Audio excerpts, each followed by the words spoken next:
আছে? জি। আসসালামু আলাইকুম ওয়া রাহমাতুল্লাহি ওয়া বারাকাতুহু। রাস্তা বন্ধ একবারে আজকে লেগে এটা দেখলে বিয়ে এই গাড়ি লাগা, এই গাড়ি। কিছু না ঠিক আছে। দেন আমরা বিয়ে করি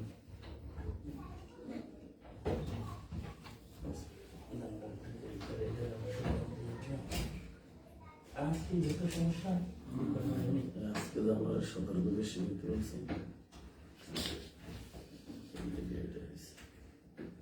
এইসব প্যারাসুটে কাটতে জানে। অনেক আজকে অনেক বেশি বলছেন সবকিছু জি, বুঝতে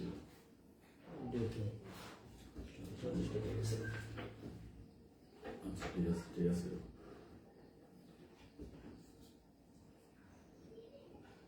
আসসালামু আলাইকুম ওয়া রাহমাতুল্লাহি ওয়া বারাকাতুহু। আলহামদুলিল্লাহি রাব্বিল আলামিন ওয়াল আকিবাতু লিল মুত্তাকিন ওয়াস সালাতু ওয়াস সালামু আলা রাসূলিহিল কারীম, আম্মা বাদ। ফাআউযু বিল্লাহি মিনাশ শাইতানির রাজীম। বিসমিল্লাহির রহমানির রহিম। কুল হুয়াল্লাহু আহাদ, আল্লাহুস সামাদ, লাম ইয়ালিদ ওয়া লাম ইউলাদ ওয়া লাম ইয়াকুল লাহু কুফুয়ান আহাদ।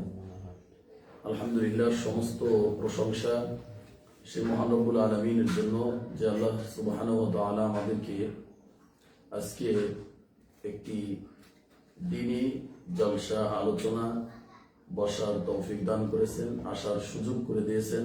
আল্লাহ সুবহানাহু ওয়া তাআলা আমাদেরকে সুস্থতা দান করেছেন এবং কোরআন এবং হাদিসের আলোচনা শোনার জন্য আসার জন্য আল্লাহ আমাদের কবুল করেছেন।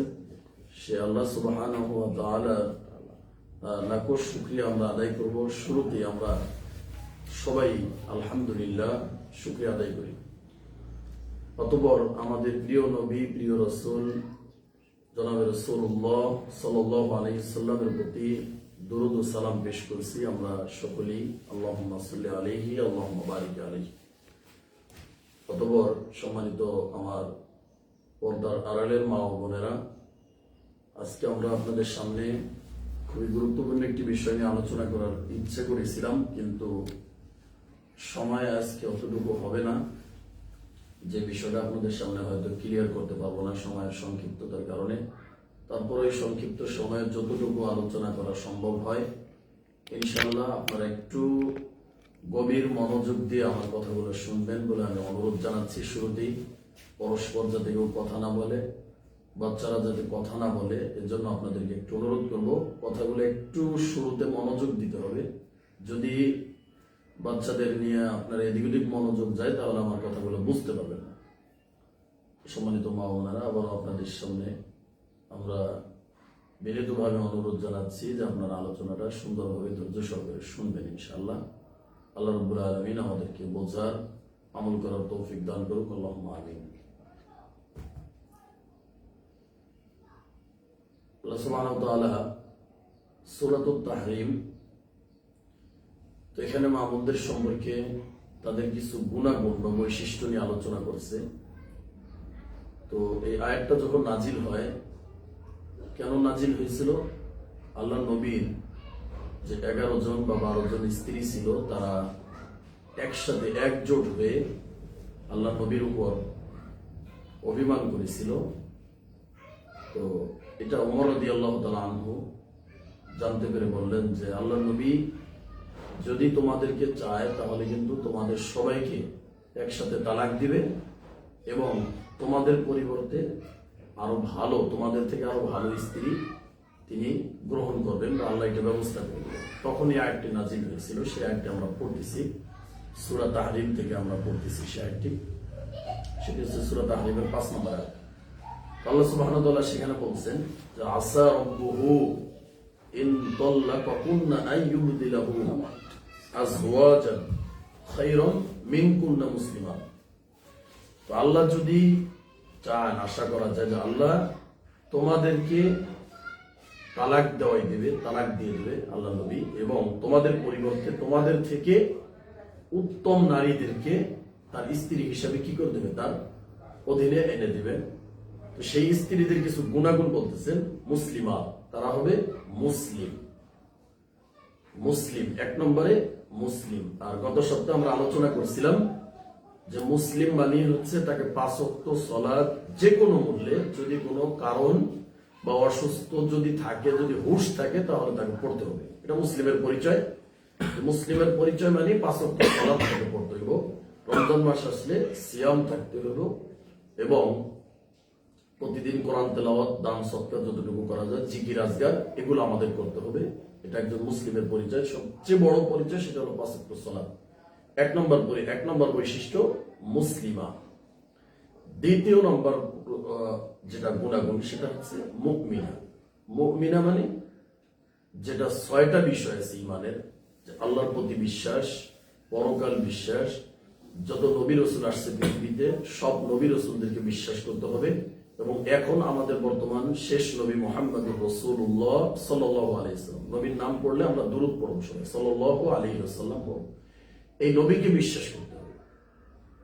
এরপরে যত কিতাব আছে সমস্ত কিতাবের প্রতি ঈমান আনতে হবে। বিশেষ করে এখন যেটা আমাদের মাঝে কোরআন, এই কোরআনকে বিশ্বাস করতে হবে, কোরআনকে পড়তে হবে, কোরআন অনুযায়ী আমাদের জীবনকে পরিচালনা করতে হবে। আমরা আজকের আলোচনাটা ঠিক কোরআন থেকেই করবো ইনশাআল্লাহ। তারপরে আপনার তাকদীরের প্রতি বিশ্বাস। আল্লাহ নবী বলছেন যে তাকদীরে তোমার যেটা লেখা আছে এটার প্রতি যদি তুমি বিশ্বাস করতে পারো, তাহলে এই পৃথিবীর ভিতর সবচেয়ে বড় ধনী, মনের দিক দিয়ে তুমি সবচেয়ে বড় ধনী বলে বিবেচিত হবে।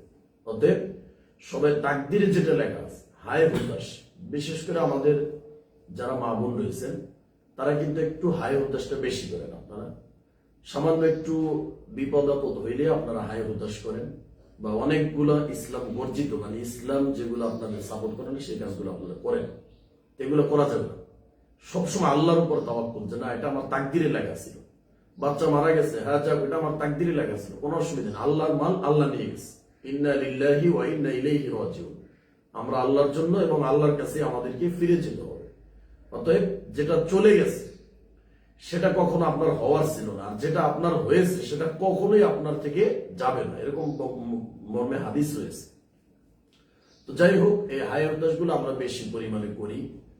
তারপরে দেখা যায় যখন মানুষ মারা যায়, আপনারা অনেক মানে যেগুলো বেদাত বলে আমরা চিহ্নিত করি, এই কাজগুলো আমাদের মা বোনদের বেশি হয়। বিশেষ করে আপনারা আওয়াজ করে কান্না করেন, বুক চাপড়ে কান্নাকাটি করেন, আমরা অনেক সময় দেখতে পাই এগুলো।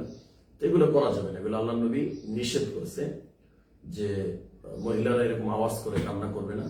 কান্না করলেও মানুষ মারা গেলে যদিও কান্না করেন, কষ্টে চোখের পানি এমনি বের হয়ে যাবে, এই কান্নাটা ইসলাম জায়েজ বলছে। এছাড়া আওয়াজ করে কান্না, শোক করা, এগুলো ইসলামে জায়েজ হবে না। সম্মানিত মা বোনেরা, তো বলছিলাম আরেকটা বিষয় হলো কি, ভালো মন্দ যেটা বলছিলাম, পরকালের প্রতি বিশ্বাস এবং তাকদীরের প্রতি বিশ্বাস আমাদের নিয়ে আসতে হবে। যদি এই 6টা বিষয়ের উপর এবং ফেরেশতার প্রতি বিশ্বাস, এই বিশ্বাসগুলো যদি আমরা একত্রিত করতে পারি, তাহলে এটার নাম হচ্ছে প্রকৃত একজন ইমানদার, ইমান মুমিন সে। তো মুমিনা 2 নম্বর বৈশিষ্ট্য। 3 নম্বর হচ্ছে কনিতা, মানে আনুগত্যশীল হতে হবে। এর মানে আপনার স্বামী আপনাকে যতটুকু দিবে ততটুকুইতে আপনার সন্তুষ্ট থাকতে হবে। তো আল্লাহ নবী মুহাম্মদুর রাসূলুল্লাহ সাল্লাল্লাহু আলাইহি সাল্লামের স্ত্রীদের ঘরে এমন দিন গেছে, তো আল্লাহ নবী জিজ্ঞেস করছে, এক স্ত্রীকে জিজ্ঞেস করছে, তো একটা মেহমান আসছে, মেহমানদারি করাবে, তো বলছে যে তোমার ঘরে কিছু আছে? না, কিছু নাই। দ্বিতীয় স্ত্রীর ঘরে জিজ্ঞেস করছে, তোমার ঘরে কিছু আছে? বলছে না, নাই। এরকম করে তার প্রত্যেকটা স্ত্রীর কাছে জিজ্ঞেস করা হয়েছে, সবাই না কইরা দিয়েছে যে আমাদের ঘরে কিছু নেই। এমন ভাবে আম্মাজান আয়েশা রাদিয়াল্লাহু তাআলা আনহা তিনি বলতেছেন যে আমরা নবী পরিবারে এমনও সময় গেছে যে 1 মাস পর্যন্ত আগুন জ্বলে নাই চুলায়। মা বোন একটু চিন্তা করেন, অথচ 1 মাস পর্যন্ত তাদের ঘরে কোনো রান্না হয় নাই, তারপরও তাদের একদিনও কিন্তু নামাজ কামাই যায় নাই, কাজা যায় নাই। হ্যাঁ, তাদের কোরআন তেলাওয়াত বন্ধ হয় নাই, তাদের ইসলাম নিয়ে গবেষণা বন্ধ হয় নাই। চিন্তা করেন যে একটা পরিবারে যদি 1 মাস পর্যন্ত রান্না না হয়, তাহলে সেই পরিবারটা কতটা মানে গরিব বলে আমরা বর্তমান সমাজে আমরা জানতে পারবো। যে 1 মাস পর্যন্ত না খেয়ে কোন পরিবার থাকে বলেন? অথচ আমাদের মা বোনদের একটা বৈশিষ্ট্য কি, যে স্বামী মনে করেন যে সব সময় তো আর মানুষের অবস্থাটা একরকম থাকে না। জি। অনেক সময় দেখা যায় যে আপনার একটু বাজারটা দম হইতে পারে বা একটু কম খারাপ হইতে পারে বা একটু আপনার নিরামিষ যেটা আমরা বলি মাছ ছাড়া বা গোস ছাড়া খাওয়া লাগতে পারে, বা এই ঈদে আপনার স্বামীর একটু ব্যবসা বাণিজ্যে একটু সমস্যা হয়েছে পারে, এর জন্য ঈদের মার্কেটটা একটু কম হয়েছে, বাচ্চাদেরকে একটু কম টাকার ভিতর মার্কেট দিয়েছে বা আপনাকে একটু কম টাকার ভিতর মার্কেট দিয়েছে, বা আপনাকে শীতের একটা কাপড় দিয়েছে একটু কম টাকা। তো এই জন্য একটা বছর একটু সমস্যা আছে, এই জন্য আপনি ওই সময়টা কি করেন, মানে আল্লাহ নবী যখন জাহান্নামী অধিকাংশ মহিলাদেরকে জাহান্নামে দেখলেন তখন কারণ জিজ্ঞেস করেছিল যে ইয়া রাসূলুল্লাহ, মানে আল্লাহ নবী যে অধিকাংশ মহিলারা নারীরা এরা কেন জাহান্নামে যায়? তো বলছিল যে তারা অকৃতজ্ঞ, তারা অকৃতজ্ঞ, অর্থাৎ স্বামীর শুকরিয়া আদায় করে না। তো বলছিল যে আল্লাহর অকৃতজ্ঞতা আদায়, মানে আল্লাহর সাথে অকৃতজ্ঞতা করে? বলছে না, তারা স্বামীর অকৃতজ্ঞ, অর্থাৎ স্বামী তাদেরকে যদি সারা জীবন দিতে দিতে দিতে দিতে সবকিছু শেষ করে দেয়, যদি কোনো একটা বছর বা কোনো একটা সময় যদি একটু ত্রুটি হয়, তাহলে ওই সময় সাথে সাথে বলে যে আমি তোমার কাছ থেকে জীবনে কোনোদিন কোনো ভালো জিনিস পাইলাম না। এটা হচ্ছে অকৃতজ্ঞ। এই কারণে অধিকাংশ মা ও বোনেরা, নারীরা, মহিলারা জাহান্নামে যাবে বলে আল্লাহ নবী মেরাজের রাত্রে দেখে আসছে। এরপর আর একটা বিষয় হচ্ছে নারীদের সেটা সবচেয়ে কঠিন। তারা যখনই কোনো ঝগড়ায় লিপ্ত হয় বা যখনই মানুষের সাথে তর্ক বিতর্ক লিপ্ত হয়, অভিশাপ দেয় বা স্বামীকে অভিশাপ দিতে থাকে এবং স্বামীর কথার উপরে তারা কথা বলে। সম্মানিত মা বোনেরা, এমন একটা হাদিস আছে যে স্বামীর হক একজন স্ত্রী কশিন কালেও আদায় করতে পারবে না। ওই হাদিসের ভিতরে এরকম একটা শব্দ আসছে যে যদি আপনার ময়লা কোনো জিনিস মাটিতে ফেলা হয় আর সেই ময়লা যদি একজন নারী যদি চেটে চেটে খায়, তারপরেও তার স্বামীর হক আদায় হবে না। তার স্বামী যদি থুতু ফেলে, সেই থুতুটাও যদি পর্যন্ত ওই স্ত্রী চেটে খায়, তারপরেও তার হক আদায় হবে না। ওই হাদিসের ভিতরে এই শব্দটা আসছে যে আল্লাহ বাদে যদি পৃথিবীতে কাউকে সিজদার অনুমতি দেওয়া হতো, তাহলে নারীদেরকে নির্দেশ করা হতো যে তোমরা তোমার স্বামীদেরকে সিজদা করো। সুবহানাল্লাহ। তো এই যে আপনার কমে অল্পে তুষ্টি, এটা একটা বৈশিষ্ট্য। তো অল্প তুষ্ট থাকেন, আপনার স্বামী যে অবস্থায় যতটুকু এনে দেয় আলহামদুলিল্লাহ, এর বেশি পাওয়ার কখনো আশা করা যাবে না। এটা একটা বৈশিষ্ট্য, এটা একটা গুণাগুণ। যদি ওই সময় আপনি অকৃতজ্ঞতা আদায় করেন যে না, আমি তোমার কাছ থেকে জীবনে ভালো কিছু পেলাম না, তোমার কাছ থেকে আমি আমার এই 40 বছর বিয়ে হয়েছে এখন পর্যন্ত না ভালো একটা শাড়ি দিতে পারছো, না ভালো একটা মাছ এনে খাওয়াইতে পারছো, না কোনো একটা রেস্টুরেন্টে নিয়ে খাওয়াইতে পারছো, না আমাকে ওই ভালো একটা জায়গায় নিয়ে ঘুরতে যেতে পারছো, এই আশা করেন না। মা বোন, আপনার আশা থাকবে আপনি জান্নাতে যাবেন, আপনার আশা থাকবে আপনার স্বামী আপনাকে তাহাজ্জুদের জন্য ডাক দেবে, আপনার আশা থাকবে আপনার স্বামী আপনাকে নিয়ে ওমরা করতে যাবে, আপনার আশা থাকবে আপনার স্বামী আপনাকে নিয়ে কবে হজ করতে যাবে। এই ধরনের আশা করবেন যে আমাকে হজে নিয়ে যাও, আমাকে ওমরায় নিয়ে যাও, আমাকে ওই ভালো একটা জায়গায় নিয়ে যাও। কিন্তু যেখানে গেলে আপনার পর্দার খেলাফ হবে, যেখানে গেলে আপনার পরপুরুষের সাথে দেখা হয়ে যাবে, এই সমস্ত জায়গায় যাওয়া এবং সেই হোটেলে রেস্টুরেন্টে খাওয়া আপনার জন্য কখনোই একজন মুসলিম মেয়ে হিসেবে, নারী হিসেবে আপনার জন্য কখনো বৈধ হবে না। এবং এমন জিনিস আপনার স্বামীর কাছে দাবি করা যাবে না যেই জিনিসটা দাবি করলে আপনার স্বামীর জন্য কষ্ট হবে। আপনি তার সাথে ঘর করতেছেন, তার চেহারার দিকে তাকাইলে মা ও বোন আপনি কিন্তু বুঝতে পারেন যে আমার স্বামীর জন্য এটা অনেক কষ্টের হয়ে যাচ্ছে, তার ইনকাম এখন ভালো না, তার ব্যবসা ভালো না, অথচ আপনি এমন একটা দাবি করতেছেন যে দাবিটা তার জন্য কষ্টকর হবে। এই জন্য আল্লাহ কোরআনে বলছেন কনিতার, এক শ্রেণীর মা ও বোনেরা হবে যারা কনিতার, অল্পে তুষ্ট হবে না। আমার স্বামী আমাকে যে অবস্থায় যতটুকু দিয়েছে আলহামদুলিল্লাহ আলহামদুলিল্লাহ, এই শুকরিয়া আদায়টা করবেন মা ও বোন। দেখবেন আল্লাহ আপনাকে জান্নাতের দুনিয়াতেও আপনাকে সুখে রাখবেন, পরকালও ইনশাআল্লাহ এই অল্পে তুষ্টে থাকার কারণে আপনি জান্নাতে চলে যাবেন। মা ও বোন, নামাজ না পড়লেও আপনার এই যে একটা ইবাদত, স্বামীর কৃতজ্ঞতা আদায় করা, অল্পে তুষ্ট হওয়া, এই অল্পে তুষ্ট যদি আপনি বৈশিষ্ট্যটা আপনি অর্জন করতে পারেন, এও ছিল আপনি জান্নাতে যেতে পারেন ইনশাআল্লাহ। এটা ইসলাম মা ও বোন। তারপরে দেখেন আয়াতে আল্লাহ সুবহানাহু ওয়া তাআলা বলেন তাইবা, এমন নারী যারা তওবা করবে। মা ও বোন, আপনার জীবন থেকে আপনি হিসাব করেন যে আজ পর্যন্ত আপনি কতগুলো অন্যায়, কতগুলো গুনাহ আপনি করেছেন। এই গুনার জন্য রাত্রে উঠে আল্লাহর কাছে তওবা করতে হবে। আপনাদের ঘুমটা কিন্তু এখন শেষ রাতে ভেঙে যায়। আপনার আমার মা ও চাচি যারা এখানে আসছেন, তো অনেকের ঘুম আজানের আগে ভেঙে যায়। আপনি উঠে আল্লাহর কাছে 2 রাকাত নামাজ পড়ে কান্নাকাটি করবেন। মা ও বোন, জীবনের সমস্ত ভুলের জন্য আল্লাহর কাছে তওবা করেন। শেষ রাতের 2 রাকাত সালাত আপনাকে এত মর্যাদা দিবে, এত উচ্চ পর্যায়ে নিয়ে যাবে। এই 2 রাকাত সালাতের উসিলা আপনার জীবনের সমস্ত গুনাহ মাফ করে আপনি একজন সম্মানিতা, মুত্তাকিন, একজন পরহেজগার নারী হিসেবে আপনি আল্লাহর দরবারে আপনি উপস্থিত হবেন ইনশাআল্লাহ।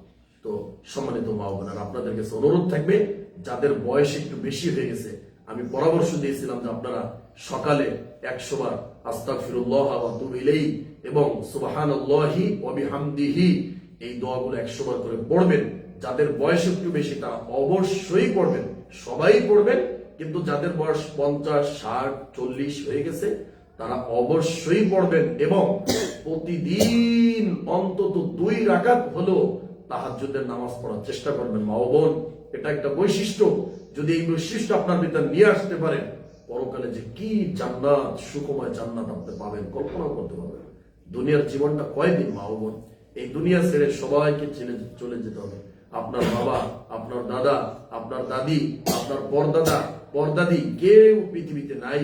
আজকে তারা মাটির সাথে মিশে গেছে, পোকামাকড় তাদের খেয়ে ফেলছে, হাড্ডিগুলা বের হয়ে গেছে। ওই বাঁশঝাড়ের নিচে, বাগানে, বন জঙ্গলে কোথায় 3.5 হাত মাটির নিচে আমাদেরকে পুঁতে রাখা হবে, যেখানে থাকবে না কোনো আলো বাতাস, যেখানে থাকবে না কোনো আরামের বিছনা, যেখানে থাকবে না কোনো বালিশ, যেখানে এই শীতের দিনে কোনো আপনার কম্বল সোয়েটারের ব্যবস্থা থাকবে না। অন্ধকার কবরে 3.5 হাত মাটির নিচে মা ও বোন, কিভাবে সারাটা জীবন আমাদের থাকতে হবে? যদি আমরা দুনিয়া থেকে যদি কিছু ভালো কাজ নিয়ে যেতে না পারি, সারাটা জীবন যদি আমরা বিপর্যয়ে চলে যাই, স্বামীর অবাধ্য হই, যদি আল্লাহর কাছে যদি একটু তওবা করতে না পারি, গুনাহ করা কোনো অপরাধ নয়, কিন্তু আল্লাহর কাছে ক্ষমা না চাওয়া এটা সবচেয়ে বড় অপরাধ।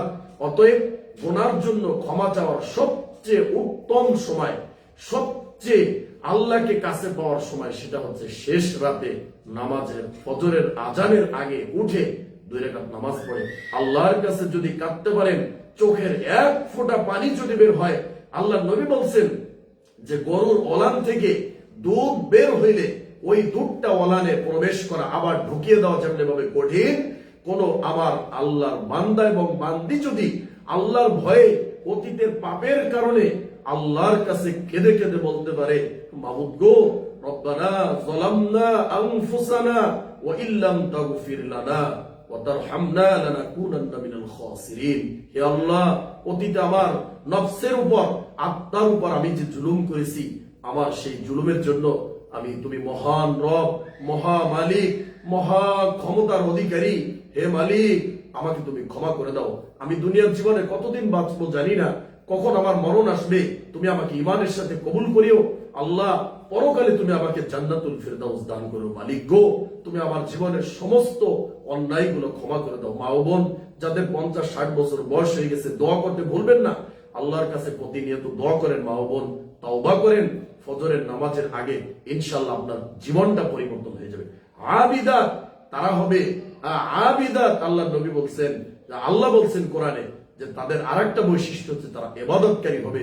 আপনি সকালে উঠে ফজরের নামাজটা পড়েন, রাত্রি আপনার একটু অন্ধকার থাকতেই পড়েন, এমন না যে আপনার আলোকিত হয়ে গেলে বা সলক হয়ে গেলে আপনি পড়বেন, এরকম না। মা বোন, একটু অন্ধকার থাকতে যখন আপনি তাহাজ্জুদ পড়বেন, তখন ফজরের নামাজটা ঠিক মতো পড়তে পারবেন। এরপরে একটু সকালে 1 পৃষ্ঠা হইল মা বোন একটু কোরআন তেলাওয়াত করেন। আমার দাদিরা যারা রয়েছেন এখানে, আমার কাকি যারা রয়েছেন, আপনাদেরকে অনুরোধ করব, আপনাদের হাতে ধরি, পায়ে ধরি, আপনাদেরকে অনুরোধ, আমি আপনাদের সন্তানের মতো বলছি, প্রতিদিন অন্তত 1টা লাইন হইল আপনি কোরআন থেকে পড়বেন। আমার মা ও চাচি, আপনাদেরকে আমি অনুরোধের সুরে বলছি, এই জিনিসটা কখনো ভুল করবেন না। এই অভ্যাসটা গড়ে তুলুন। আপনার সন্তানকে সকালে উঠে বক্তব্য দেন। এই একটা পরিবেশ যদি করতে পারেন, আল্লাহর কসম করে বলছি, ওই ঘরের ভিতর কখনো অশান্তি, অকল্যাণ থাকবে না, কল্যাণে ভরপুর হয়ে যাবে। ঘরটা আপনার শান্তিতে ভরপুর হয়ে যাবে। যেই ঘরের ভিতর সূরা বাকারা তেলাওয়াত করা হয়, সেই ঘরের ভিতর কখনো শয়তান প্রবেশ করতে পারে না। পারে না, সেই ঘর থেকে শয়তান দূর হয়ে যায়। আর শয়তান যেই ঘরে থাকবে না সেই ঘরে ফেরেশতা থাকবে, আর যেই ঘরে শয়তান থাকবে সেই ঘরে ফেরেশতা থাকবে না। টিভি চালাবেন না, মোবাইলে বেশি অশ্লীল ছবি, নাচ গান, নাটক এগুলো দেখা থেকে দূরে থাকুন, সন্তানদেরকে দূরে রাখুন, জীবনটা পরিবর্তন করুন। প্রতিদিন আপনার কোরআন তেলাওয়াত করতে হবে। সকালে কিছু জিকির আছে, রাত্রে কিছু জিকির আছে, এগুলো করেন। তারপর একটু বেলাটা ওঠার পরে 2 রাকাত সালাতুদ দোহা পড়েন। আল্লাহ নবী বলছেন মানুষের শরীরে 360টা হাড্ডি রয়েছে, প্রত্যেকটা হাড্ডির কি রয়েছে? সদকা রয়েছে। মা ও বোন, আল্লাহ নবী বলছেন যে এই সদকা তোমরা পূর্ণ করতে পারবে যদি বেলাটা যখন উঠছে, একটু গরম গরম হচ্ছে, তাপটা একটু গরম হচ্ছে, এই সময় যদি তুমি 2 রাকাত সালাতুদ দোহা পড়তে পারো, তোমার শরীরে 360টা হাড্ডি সদকা পূরণ হয়ে যাবে। সুবহানাল্লাহ। প্রতিদিন পড়বেন। মাসে 3টা রোজা, 13, 14, 15 তারিখের যে রোজাগুলো, এগুলো রাখার চেষ্টা করবেন। মা বোন, যাদের বয়স বেশি হয়ে গেছে, আমার দাদি কাকি যারা রয়েছে তাদেরকে বলবো সোম বৃহস্পতিবার 2টা সিয়াম, এটা আপনি রোজা রাখার চেষ্টা করবেন। এই দিনে আল্লাহর কাছে আমলগুলো উপস্থাপন করা হয়। যদি আপনি রোজা অবস্থায় যদি আল্লাহর কাছে আপনার আমলটা যদি পেশ করা হয়, তাহলে আপনার আমলটা কবুল হবে, গ্রহণযোগ্য হবে। তবে এখানে একটা শর্ত রয়েছে। আল্লাহ বলছেন ওই ব্যক্তির আমল আমার সামনে উপস্থাপন করা হবে যেই ব্যক্তি তার আত্মীয়র সাথে সম্পর্ক ঠিক রাখবে, মানুষের সাথে তার সুসম্পর্ক থাকবে। যদি আত্মীয়র সাথে সম্পর্ক ছিন্ন থাকে, তার প্রতিবেশীর সাথে তার মুখ কালাকালি থাকে, ঝগড়া থাকে, মারামারি থাকে, হিংসা থাকে, তাহলে তার আমল বা তার কোনো কিছু আমার কাছে পেশ করা হবে না। অতএব এখানে অনেকে আছেন, আপনাদেরকে অনেক ভালোবাসি, মহব্বত করি, আমার দিনই বোন, আমার দিনই আমার মা ও বোনেরা, আপনাদেরকে আমার দাদির মতো, কাকির মতো, মায়ের মতো আপনাদেরকে ভালোবাসি, সম্মান করি। আপনারা আমার কথাটা রাখবেন। যদি কোনো আত্মীয়র সাথে সম্পর্ক ছিন্ন থাকে, যে কোনো বিষয় নিয়ে, দুনিয়ার বিষয়, হয়তো কোনো জায়গা জমি নিয়ে বা কোনো স্বার্থে বা কোনো রাগ হয়ে, জিদ হয়ে, যেভাবে হোক, আজ থেকে 10 বছর আগে, 5 বছর আগে এভাবে যদি আত্মীয়র সাথে সম্পর্ক যদি ছিন্ন করে থাকেন, মা ও বোন, আজকের আলোচনা থেকে আপনি নিয়ে নেন, ওই আত্মীয়র সাথে আপনি সুসম্পর্ক গড়ে তুলবেন। কেন? শুধুমাত্র আল্লাহকে সন্তুষ্ট করার জন্য আপনি এত কষ্ট করে নামাজ পড়েন, রোজা রাখেন, দান করেন, স্বামীর সেবা করেন, ছেলে সন্তান লালন পালন করেন, এত কিছু করার পরে আমলগুলো যদি আল্লাহর কাছে কবুল না হয়, শুধু আত্মীয় সম্পর্ক ছিন্ন থাকার কারণে, আর যদি প্রতিবেশী, পাড়া প্রতিবেশীর সাথে যদি ঝগড়া বিবাদ থাকার কারণে, তাদের সাথে ভালো আচরণ না করার কারণে যদি এগুলো আল্লাহর কাছে যদি পেশ করা না হয়, আল্লাহর কাছে যদি আপনার আমলটা পৌঁছানো না হয়, তাহলে আপনার আমলগুলো পরকালে জান্নাত দিতে পারবে না। অতএব অনেকে আছেন দেখি আপনারা কথা বলেন না। আমি বলছিলাম এর আগের সপ্তাহে যে আপনারা মুসাফা করবেন, সালাম দিবেন। যেই ব্যক্তি এই 2 জনের ভিতর আগে যারা 2 জন কথা বলে না, বা কথা কাটাকাটি হয়েছে, বা কোনো ঝগড়া হয়েছে, যদি সর্বপ্রথম যদি কেউ সালাম দিতে পারে আর যদি জড়াই ধরতে পারে, বোন আমি ভুল করেছি, কোরআন হাদিস জানি নাই, আজকে আমরা আলোচনা শুনেছি, রসুলের হাদিস শুনেছি, আমার নবী সারাটা জীবন আমাদের জন্য ইয়া উম্মতি বলে কেঁদে গেছে, বিচারের মাঠেও তিনি আমাদের জন্য সুপারিশ করবেন। সেই নবীর, সেই প্রিয় নবীর, যেই নবীর মাধ্যমে আমরা দ্বীনকে জানতে পারছি, যেই নবীর মাধ্যমে আমরা ইসলাম পেয়েছি, যেই নবীর মাধ্যমে আমরা পর্দা পেয়েছি, যেই নবীর মাধ্যমে আমরা নামাজ পেয়েছি, যেই নবীর মাধ্যমে আমরা কোরআন পেয়েছি, এমন একজন নবীর হাদিস, তার মুখের হাদিস শুনে আমি তো আর থাকতে পারলাম না। বোন গো, আসসালামু আলাইকুম ওয়া রাহমাতুল্লাহ। বোন আমার, তুমি কেমন আছো? তোমার সাথে আমার ঝগড়া হয়েছিল, তুমি কষ্ট পেয়েছো, তুমি আমার উপর কষ্ট রেখো না বোন, তুমি আমাকে মাফ করে দাও। মা ও বোন, যদি এই জিনিসটা না করতে পারেন, তাহলে আপনাকে বুঝতে হবে আল্লাহর নবী যেই সমস্ত নারীদেরকে, মহিলাদেরকে জাহান্নামে দেখে আসছে, আপনি যদি এই কাজটা না করতে পারেন, তাহলে আপনিও হতে পারেন ওই একজন নারীদের অন্তর্ভুক্ত। নাউজুবিল্লাহ। আল্লাহ আমাদেরকে হেফাজত করুক। যত স্বার্থতা, যত আপনার রাগ থাক, জিদ থাক, আপনার নবীকে ভালোবেসে, ইসলামকে ভালোবেসে, কোরআনকে ভালোবেসে আপনি একজন মুসলিমা, একজন মুমিনা, একজন ওই কনিতা, একজন আনুগত্যশীলা, তারপরে একজন তওবাকারী এবং একজন ইবাদতকারী নারী হিসেবে আল্লাহর কাছে আপনি উঠবেন। এই আমল নিয়ে যদি উঠতে পারেন, আল্লাহ আপনাকে জান্নাতুল ফিরদাউস দান করবে। আল্লাহুম্মা আমিন। সম্মানিত মা ও বোনেরা, আপনাদেরকে অনুরোধ করব, যাদের ভিতরে এখন এই দ্বন্দ্বটা রয়ে গেছে, তারা এটা থেকে বের হয়ে আসবে।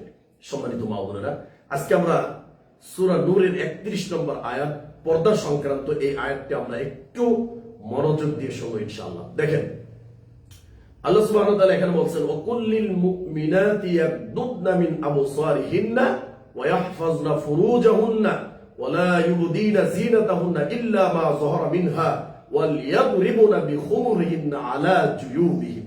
দেখেন সূরা মুমিন 24 নম্বর সূরা 31 নম্বর আয়াত। যাদের ঘরে কোরআন রয়েছে মা ও বোন, আপনি পড়বেন 24 নং সূরা 31 নং আয়াত, আপনি পড়বেন, অনুবাদ পড়বেন, আপনার জীবন পরিবর্তন হয়ে যাবে। আল্লাহ আপনাকে কি বলছে দেখেন। আল্লাহ বলছেন ওয়াকুল্লিল মুমিনাতি ইয়াগদুদনা মিন আবসারিহিন্না, হে নারী সম্প্রদায়, হে মহিলারা, মা ও বোনেরা, আপনার বয়স যত বছর হোক, যত দিন থেকে আপনি বালেগা হয়েছেন তারপর থেকে আজ পর্যন্ত যত নারী রয়েছে 40, 30, 20, 50 সবাইকে লক্ষ্য করে আল্লাহ বলছেন শোনো, তোমরা তোমাদের দৃষ্টিগুলোকে নত রাখো, শোনো, তোমরা তোমাদের দৃষ্টিগুলোকে নত রাখো। শুধু আমরা জানি যে পর্দা নারীদের জন্য, নারীদের দিকে পুরুষ তাকাতে পারবে না। শুনে রাখুন, নারীরাও পুরুষদেরকে দেখতে পারবে না। আল্লাহ নবীর স্ত্রী উম্মে সালমা এবং মাইমুনা রাদিয়াল্লাহু তাআলা আনহুমা দুইজন আল্লাহ নবীর কাছে বসা রয়েছে।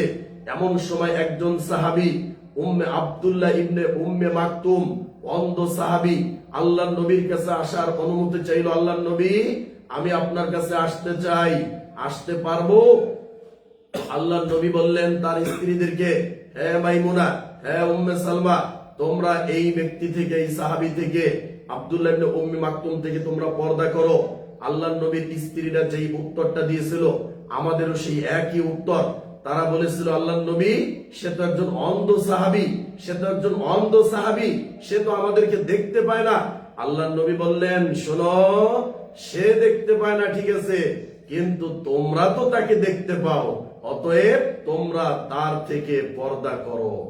সম্মানিত মা ও বোনেরা, যদি একজন অন্ধ ব্যক্তি থেকে আল্লাহ নবী পর্দা করতে বলে, তাহলে আজকের যুগের, বর্তমান যুগের, এই মডেলিং যুগের, ফ্যাশন যুগের হাজারো মা বোন, হাজারো নারী রয়েছে, হাজারো আপনার মেয়ে রয়েছে, আপনার পুত্রবধূ রয়েছে, তারা দিন রাত 24 ঘন্টা বেগানা পুরুষের মুখ দেখতেছে।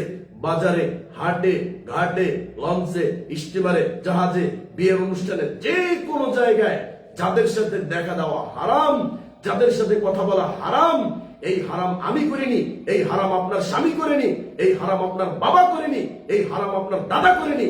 আপনাকে যিনি সৃষ্টি করেছে, আপনাকে যিনি চেহারা দিয়েছে, আপনার লাবণ্য যিনি তৈরি করেছে, আপনার স্বামীর ব্যবস্থা যিনি করেছে, আপনাকে বিয়ের ব্যবস্থা যিনি করেছে, আপনাকে পৃথিবীতে এত সুন্দরভাবে জীবনযাপন করার জন্য যিনি আপনাকে তৈরি করেছে, সেই রব, সেই মালিক, সেই মহামালিক, যিনি এক সেকেন্ডে নয়, এক মুহূর্তে নয়, তারও আগে আপনার জীবনকে তিনি নিয়ে নিতে পারেন, সেই রব আপনাকে বলছে শোনো মা ও বোনেরা, তোমরা অন্য পর পুরুষের দিকে তাকাবে, এটা তোমার জন্য হারাম, এটা হারাম, এটা হারাম, হারাম। তুমি শুনে রাখো, আজকে তোমাকে এই জিনিসগুলো দিয়ে আমি পরীক্ষার ভিতরে ফেলছি, এটা তোমার জন্য একটা পরীক্ষা।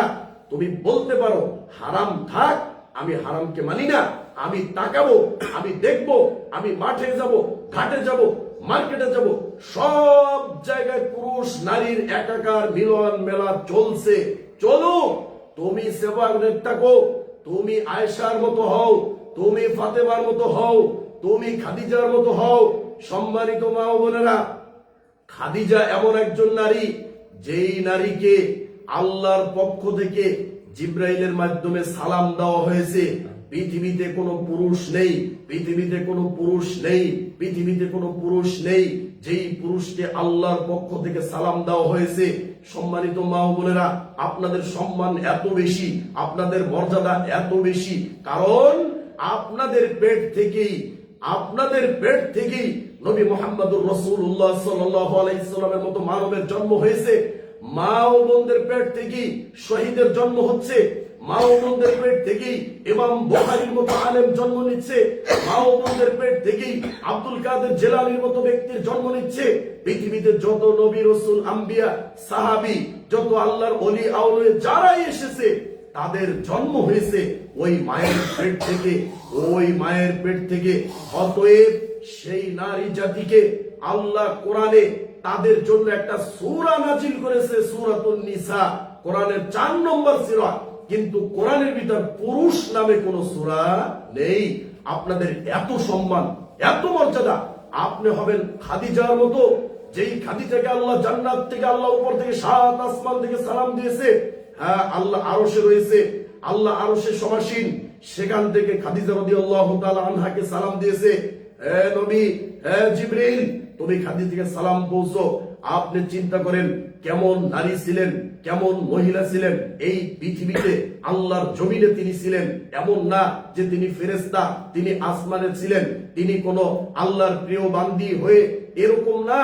তিনি আল্লাহর নবীর স্ত্রী ছিলেন, এই পৃথিবীতে ছিলেন, পৃথিবীর আলো বাতাস ভোগ করেছেন, পৃথিবীর খাবার খেয়েছেন, এই পৃথিবীতে থেকে পৃথিবীতে জন্মগ্রহণ করে খাদিজার মতো মানুষ যদি এমন ইমানদার, এমন মুত্তাকিনা, এমন পরহেজগার, এমন পবিত্র নারী হতে পারে, তাহলে সেই নারী জাতি হয়ে আপনি কেন খাদিজা রাদিয়াল্লাহু তাআলা আনহাকে ফলো করছেন না?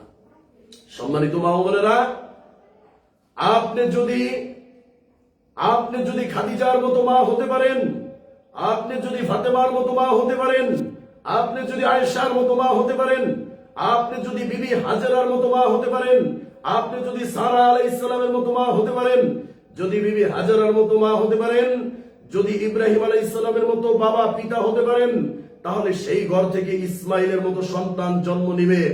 যদি আপনি মারিয়ামের মতো, যেই মারিয়ামের স্বামী ছিল না, তার সতীত্বকে তিনি রক্ষা করেছেন, যদি সেই মারিয়াম আলাইহিস সালামের পথ অনুসরণ করতে পারেন, মারিয়ামের মতো যদি হতে পারেন, আপনার ঘর থেকে ঈসা আলাইহিস সালামের মতো এইরকম নবীর মতো সন্তান এই পৃথিবীর বুকে আল্লাহ নাজিল করে, আল্লাহ ভূমিষ্ঠ করে দেখিয়ে দেবে পৃথিবীবাসীকে। সম্মানিত মা ও বোনেরা, আপনি ওই আসিয়ার মতো হয়ে যান, আপনি মারিয়াম আলাইহিস সালামের মতো হয়ে যান, আপনি খাদিজা রাদিয়াল্লাহু তাআলা আনহার মতো হয়ে যান, আপনি ফাতেমার মতো হয়ে যান। আপনার নজর কেন এত নিকৃষ্ট যে কোন নায়িকা কিরকম, কোন মডেলিং কিরকম, তাকে কেন অনুসরণ করবেন? আপনার মডেল তো ইসলামে রয়েছে, আপনার মডেলিং তো খাদিজা রাদিয়াল্লাহু তাআলা আনহা, আপনার মডেলিং তো ফাতেমা রাদিয়াল্লাহু তাআলা, তিনি জান্নাতের সর্দারনি। আপনার মডেল তো এই পৃথিবীতে হবে আয়েশা রাদিয়াল্লাহু তাআলা আনহা। এদেরকে আপনি ফলো করবেন, আসিয়া রাদিয়াল্লাহু তাআলা আনহাকে, আসিয়াকে আপনি ফলো করবেন, আপনি ওই মারিয়াম আলাইহিস সালামকে আপনি ফলো করবেন। আপনি কেন ল্যাংটা, আপনি কেন ওই অসভ্য, নির্লজ্জ, বেহায়া, বেশরম নারীদেরকে স্মরণ করবেন, যারা দিন রাত 24 ঘন্টা পরপুরুষের মুখ দেখে তাদের ইজ্জতকে তারা বিক্রি করে দিয়েছে সমাজের কাছে, তারপর এই পৃথিবীবাসীর কাছে বিক্রি করে দেয়। এই জন্য আল্লাহ নবী বলছেন, কামবিন কাসিয়াতিন আরিয়াতিন ফিদ দুনিয়া, অনেক নারী থাকবে যারা দুনিয়ায় কাপড় পরা থাকবে, কিন্তু বিচারের মাঠে তাদের পোশাক থাকবে না, তারা উলঙ্গ অবস্থায় আল্লাহর সামনে তারা হাজির হবে। সেই নারী কারা? যারা চুরি করে। সেই নারী কারা?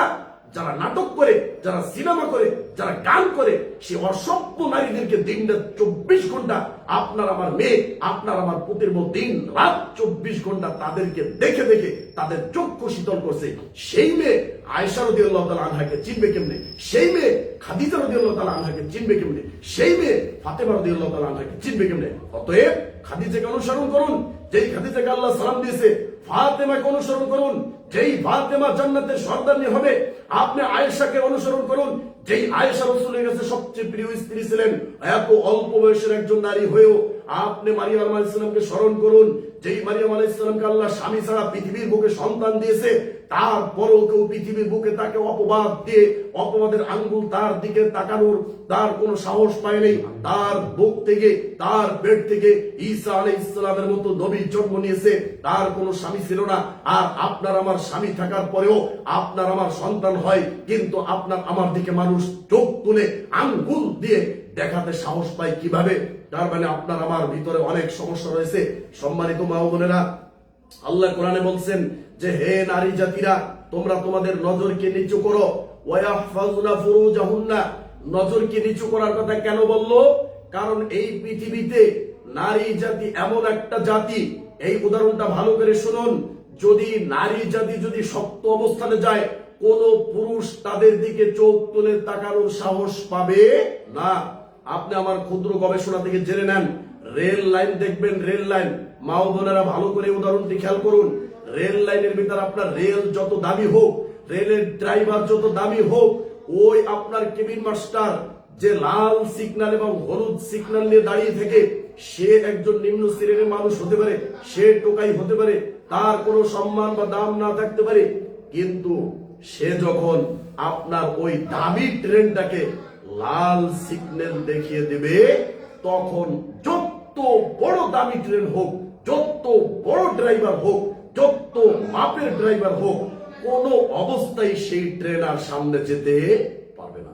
অতএব নারী জাতিকে সিগন্যাল বানানো হয়েছে, তারা লাল সিগন্যাল, তারা চক্ষু লাল করবে, পুরুষের দিকে তারা কোমল দৃষ্টিতে তাকাবে না। এই পৃথিবীতে কোনো ইতিহাস নেই যে নারী জাতির আগে পুরুষ জাতি তাদেরকে প্রপোজ করতে পারে। নারী জাতি আগে সর্বপ্রথম পুরুষদেরকে তাদের দিকে আকৃষ্ট করে। সম্মানিত মা ও বোনেরা, অতএব আপনাকে লাল সিগন্যালের মতো হতে হবে, লাল সিগন্যাল দিতে হবে। আপনার চক্ষু থাকবে লাল। আল্লাহ নবী বলছেন তার স্ত্রী দিকে, শোনো, তোমরা আল্লাহকে ভয় করো এবং তোমরা ওই সমস্ত মহিলাদের মতো হও না। তোমরা এমন ভাবে হবে, ফালা তাখদাউনা বিল কওলি ফায়াতমা আল্লাযী ফী কলবিহি মারাদু ওয়া কুলনা কওলান মা'রুফা। তোমরা মানুষের সাথে ফোনে মোবাইলে এমন ভাবে কথা বলবে না যাদের ভিতর খারাপি রয়েছে, রোগ রয়েছে, ব্যাধি রয়েছে, কামনা বাসনা রয়েছে, তারা যাতে তোমাদের কথায় প্রলুব্ধ হয়ে যায়, আকৃষ্ট হয়ে যায়, দ্বিতীয়বার তোমাকে ফোন করার সাহস পায়। তুমি এমন ভাবে কথা বলবে যে তোমাকে তোমাকে কি করবে, তোমার দিকে, তোমার সেই কথা শুনে তোমার দিকে দ্বিতীয়বার আর চোখ তুলে তাকানোর সাহস পাবে না।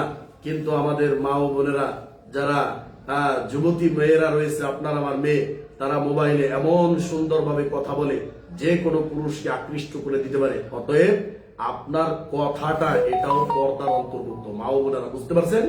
মহিলাদের কথা কণ্ঠস্বর কোনো পুরুষ শুনতে পাবে না, এটা হারাম। এটা আপনার রব হারাম করেছে, কোরআন হারাম করে দিয়েছে। আপনার কণ্ঠস্বর কোনো পর পুরুষ শুনতে পাবে না। আপনার কণ্ঠস্বর শুনবে আপনার স্বামী, আপনার সন্তান, আপনার বাবা, আপনার শ্বশুর, যাদের সাথে দেখা করা আপনার চাহিদা। আমরা আজকে আলোচনার ভিতরে ইনশাআল্লাহ সংক্ষিপ্ত ভাবে বলবো ইনশাআল্লাহ। দেখেন, দ্বিতীয় নম্বর বলা হয়েছে ওয়াহফাজনা ফুরুজাহুন্না। সম্মানিত মা ও বোনেরা, আপনাদের লজ্জা স্থানকে হেফাজত করতে বলা হয়েছে। এই আলোচনাটা আপনারা যারা বয়স্ক রয়েছেন তাদের থেকে যারা বয়স কম, যারা আপনার মেয়ে ছিল, যারা আপনার পুত্রবধূ ছিল, তাদের জন্য সবচেয়ে বেশি কার্যকরী এবং উপকারী ছিল। শুনেন, যদি আপনার সতীত্বকে আপনি সঠিকভাবে রক্ষা করতে পারেন, আপনার পেট থেকে সালাউদ্দিন আইয়ুবের মতো সন্তান জন্ম নেবে, আপনার পেট থেকে ইমাম বুখারীর মতো সন্তান জন্ম নেবে। আর যেই মা ও বোন, যেই নারী জাতি তাদের সতীত্বকে রক্ষা করতে পারবে না, তাদের গর্ভ থেকে সমস্ত রকমের ওই ফেরাউন, তাদের গর্ভ থেকে সেই আবু জাহেল, তারপরে আপনার যত নিকৃষ্ট সমাজের একেবারে উশৃঙ্খল বিশৃঙ্খল যত যুবক ছেলে পেলে রয়েছে, এই উশৃঙ্খল যুবক ছেলে পেলে আপনার গর্ভ থেকে পৃথিবীতে ভূমিষ্ঠ হয়ে আসবে। অতএব যদি আপনার সতীত্বকে রক্ষা করতে পারেন, আল্লাহর কসম করে আপনাকে কথা দিচ্ছি, আপনার গর্ভ থেকেও ইমাম বুখারীর মতো সন্তান জন্ম নিতে পারে, এখনো পারে ইনশাআল্লাহ। অতএব কতটা মেয়ে এই বিষয়ে আপনার কনফিডেন্স রয়েছে, বলতে পারবে যে না, আমরা 100% নির্ঘাত আমরা জীবনে সব কিছু থেকে বেঁচে রয়েছি। এমনকি বিয়ে হয়ে গেছে, ছেলে সন্তান আছে, এমন বউয়েরাও আজকে অন্য পরপুরুষের সাথে সম্পর্ক করে তার হাত ধরে বের হয়ে যাচ্ছে, হাজারো সংসার ভেঙে যাচ্ছে। তার স্বামী বিদেশে আছে, ছেলে সন্তানের দিকে তাকায় না, স্বামীর দিকে তাকায় না, 8-10 বছর 12 বছরের সংসারের দিকে তাকায় না, শ্বশুর শাশুড়ির দিকে বিন্দু পরিমাণ তাকায় না, মা বাবার সম্মান ধুলোর সাথে মিশে যাচ্ছে, মাটির সাথে মিশে যাচ্ছে, তারপরেও তাদের দিকে তাকায় না। তারা সেই পরপুরুষের হাত ধরে পরক্রিয়ার মতো একটা বৈরাগ্যজনিত, একটা দুর্গন্ধযুক্ত এই পরপুরুষের প্রেমিকের সাথে সে হাত ধরে পালিয়ে যায়। না স্বামীর দিকে তাকালো, না সন্তানের দিকে, না তার মা বাবার দিকে, না তার বংশের দিকে, না তার সমাজের দিকে, না কিচ্ছুর দিকে তাকাইলো। তার ওই স্বামী প্রয়োজন কেন হলো? যদি সে আল্লাহর প্রতি ঈমান আনতো, যদি সে মুহাম্মদকে নবী বলে স্বীকার করত, যদি তার ভিতর কোরআন থাকতো, যদি ইসলাম থাকতো, যদি ইসলাম সম্পর্কে জানতো, যদি খাদিজার জীবনী জানতো, যদি ফাতেমা রাদিয়াল্লাহু তাআলা আনহার জীবনী জানতো, যদি আসিয়ার জীবনী জানতো, আসিয়া ফিরাউনের ঘরে থেকে তারপরেও সে জান্নাতে যাবে, আসিয়া ফিরাউনের ঘরে থেকেও তারপরও সে জান্নাতে যাবে। এই জীবনই যদি জানতো তাহলে সে কখনোই এরকম বলতে পারতো না যে আমার স্বামী মদ খায়, আমার স্বামী নেশা করে, আমার স্বামী মাতাল, আমার স্বামী অমুক। আরে আপনার স্বামী যতই খারাপ হোক, ফেরাউনের থেকে তো আর আপনার স্বামী খারাপ ছিল না। অতএব ফেরাউনের ঘরে থেকে যদি আসিয়ার মতো মহিলা যদি জান্নাতে যেতে পারে, তাহলে আপনার স্বামী যতই খারাপ হোক, আপনি সেই ঘরে থেকে সহ্য করে আল্লাহর প্রতি ঈমান এনে আল্লাহকে বিশ্বাস করে নবীকে ভালোবেসে সেই ঘর থেকে আপনার জান্নাতে যেতে পারবেন না। কেন বলেন? জবাব দিতে পারবেন? যদি বলে এই নারী জাতি শোনো, আমি দুনিয়াতে ফেরাউনকে পাঠিয়েছিলাম, ফেরাউনের ঘরে থেকে আসিয়া জান্নাতে আসছে, আর তুমি তোমার স্বামী খারাপ বলে তুমি তাকে ডিভোর্স দিয়ে সন্তান রেখে পর পুরুষের হাত ধরে চলে আসতো যে আমার স্বামী নেশা করে, আমার স্বামী অমুক করে তমুক করে। তোমার স্বামীর আমল দিয়ে তুমি জান্নাতে যেতে পারবে না, তোমার আমল দিয়ে তোমাকে জান্নাতে যেতে হবে।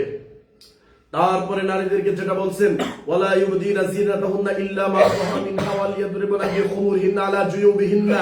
শোনো, তোমরা যখন বাহিরে বের হবে, শোনো মহিলা নারী জাতি শোনো, তোমরা যখন বাহিরে বের হবে তখন তোমরা তোমাদের সৌন্দর্যকে প্রকাশ করো না। তোমরা তোমাদের চাদর, তোমাদের বোরকার উপর এমন জিনিস দিবে যেই জিনিসটা তোমাদের পুরা শরীরটা ঢেকে যাবে। তোমাদের চক্ষু দেখা যাবে না, তোমাদের হাত দেখা যাবে না, তোমাদের পা দেখা যাবে না, এমনকি তোমার শরীরের একটা গঠনও দেখা যাবে না। অতএব এই নির্দেশ আল্লাহর পক্ষ থেকে নির্দেশ, তোমরা তোমাদের বক্ষ দেশকে দেখাবে না, তোমাদের গলা দেখাবে না। জুয়ুবিহীন না, এটাকে গলার কলার বলা হচ্ছে কেন? শুনুন, আমার হাতে একটা মোবাইল রয়েছে, আমি এই মোবাইলের স্ক্রিনের দিকে তাকিয়ে আমি সারা পৃথিবীর সমস্ত খবর আমি বলে দিতে পারবো। অতএব আল্লাহ সুবহানাহু ওয়া তাআলা নারী জাতিকে এমন ভাবে সৃষ্টি করেছে, যদি নারী জাতির গলার কলার দেখা যায়, যদি তাদের বুক দেখা যায়, যদি কোনো পুরুষের নজর যদি আপনার গলার দিকে পড়ে, এমন কিছু আকর্ষণ দিয়ে আপনাকে সৃষ্টি করা হয়েছে।